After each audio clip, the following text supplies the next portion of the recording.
Now, Santaco is calling for the swift arrest in the murder of taxi boss Thami Moyo. The organization says this will send a strong message that the taxi industry cannot be a playground for criminals. The Gauteng National Taxi Alliance chairperson was gunned down along the Soweto Highway near Diepkloof yesterday while en route to the Joburg CBD. According to the police, Moyo was stopped by two vehicles, a car as well as a minibus taxi. That's before several shots were fired. He was alone at the time of the shooting. Moyo also served as the chairperson of the MDN Taxi Association. We appreciate the swift commitment made by Acting Minister of Police, Prof. Firoz Kachalia, who has assured the industry and the nation that this heinous crime will be prioritized and thoroughly investigated. Mr. Moyo was not a leader in the taxi industry, but also a tireless champion of unity and stability. His consistency advocate for a sustainable and inclusive future for our sector. His death robs the industry of a unifier, a visionary, and a man who believed in collective progress over division. Let's talk a little bit more about this. National Taxi Alliance spokesperson Theo Malele joins us now. Theo, thank you so much for the time. Appreciate it this morning. It's a good morning to you. I suppose from the start, I'm going to just ask is there fear of retaliation following yesterday's hit? Well, good morning to you and to your viewers. No, we would not retaliate. That's not how we operate. We are a law-abiding organization. We depend wholly and solely on law enforcement agencies to help us to get to the bottom of this heinous crime that was perpetrated on one of our own.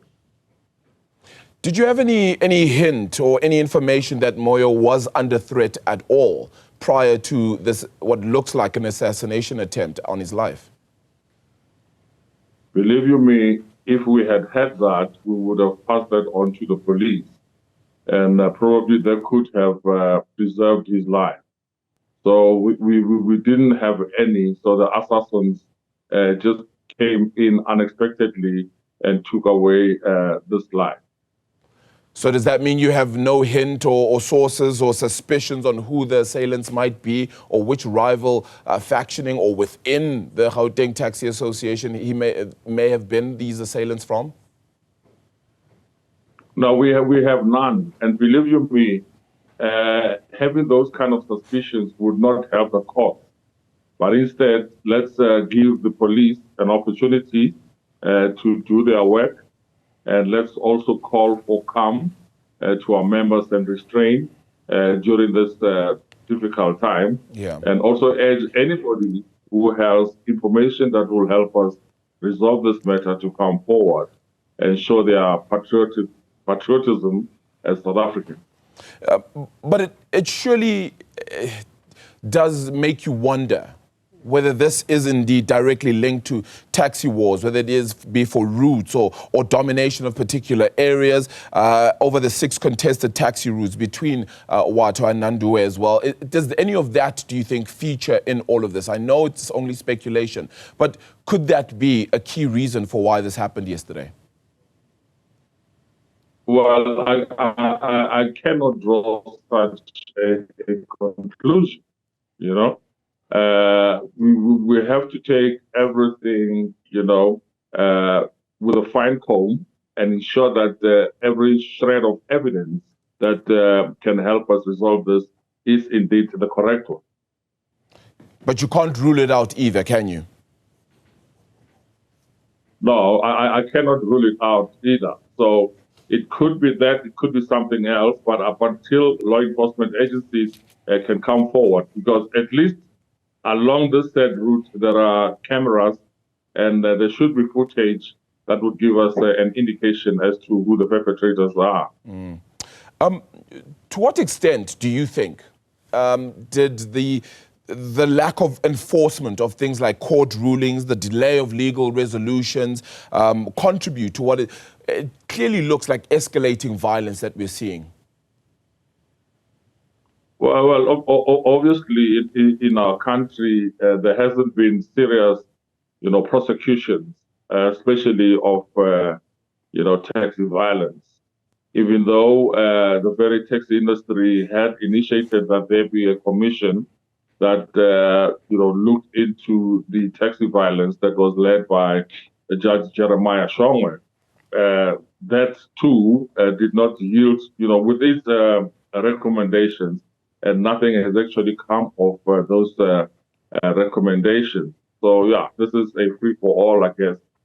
But I think maybe times are beginning to change, and we should see some positivity in the prosecution direction. So there has to be serious, litigation to those that have perpetrated such, crimes. Do you feel like the industry itself is either under siege, or just people within the industry itself are just not willing to listen to law enforcement, listen to any kind of resolutions, listen to perhaps what yourselves as the leadership of the National Taxi Association perhaps ask for with regards to calm, to a lack of to no more violence, etc. Because this ultimately hurts commuters too. They're worried at this point that they could be part of something like this. What message would you tell commuters at this stage? Well, we are terribly sorry to our commuting masses, and as an industry, we will ensure that there is safety with our patrol cars also being vigilant. And I must also indicate that there has never been a sitting where people would voice out, issues of revenge or issues of wanting to, go on rampage or being violent. There hasn't been any of those. And every time when people are called to order, people would listen. So you'll never know what is the underlying reasons for this spate of violence and who actually would the perpetrators be, because it can never be written on people's faces what their intentions would be. Have you been able to speak to some other taxi operators or drivers, etc., since yesterday's incident? Are they concerned for their lives, for their safety? Well, we all are concerned as the leadership of the taxi industry. Although we haven't had sufficient time to communicate with all and sundry, but still early days, we will be dwelling on that to ensure that we call for calm and restraint. Obviously, we're using your medium as media to do that, but we will also be communicating with our constituencies to ensure that, we give police an opportunity for once and for all to bring these perpetrators to book. How do we make this industry safer? Because it's not the first time. It's decades and decades that we've been having this conversation about taxi violence, really, in the country. And it just feels to be getting worse, whether it's fighting with e-hailing or within yourselves as the taxi associations because of routes, disputes, regulations, etc. How do we make this industry safer?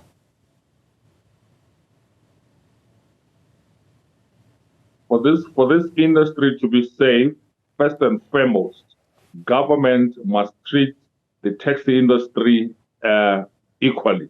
There needs not be discriminatory practices between associations, favoring one organization against the other. There has to be sort of freedom of association within the public transport space, and there has to be proper regulation that would regulate the taxi industry. And you would actually see that government has not been serious.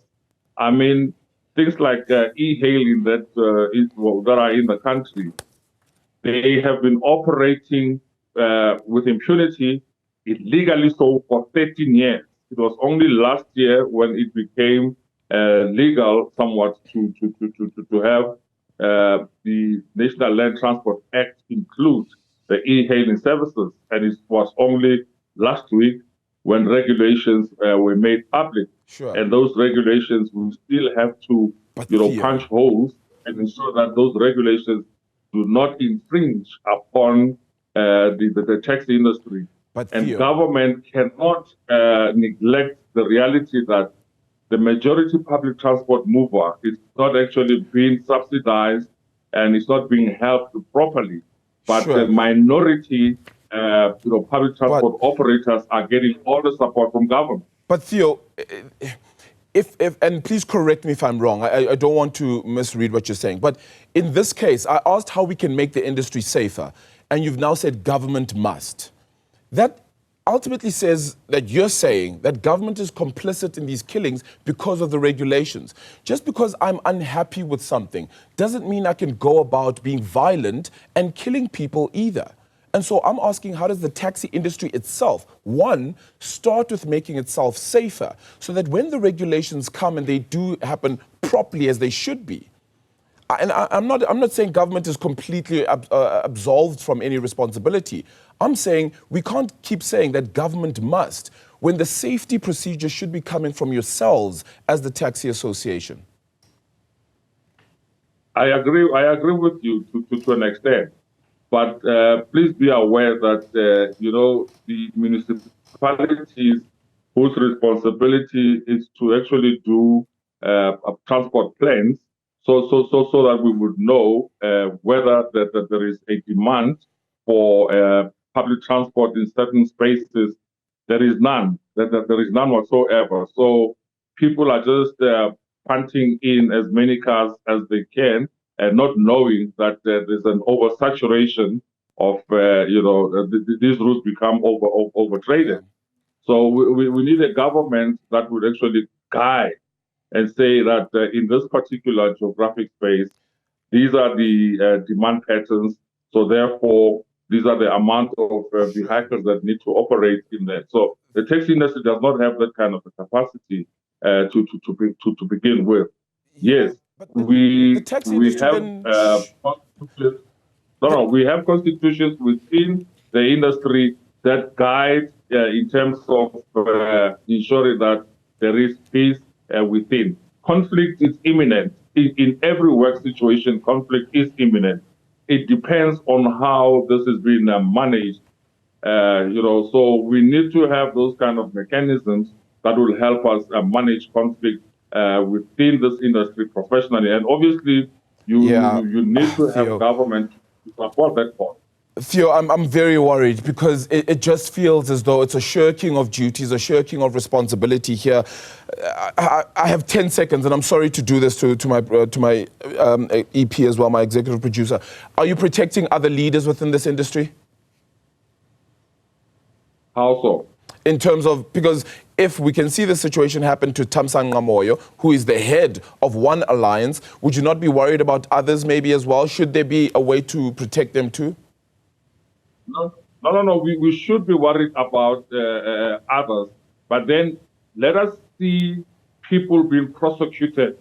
How many of these taxi leaders, taxi operators that have been killed throughout the years, and how many success rates in terms of prosecution can you point at? Yeah. So we have been failed, so to say.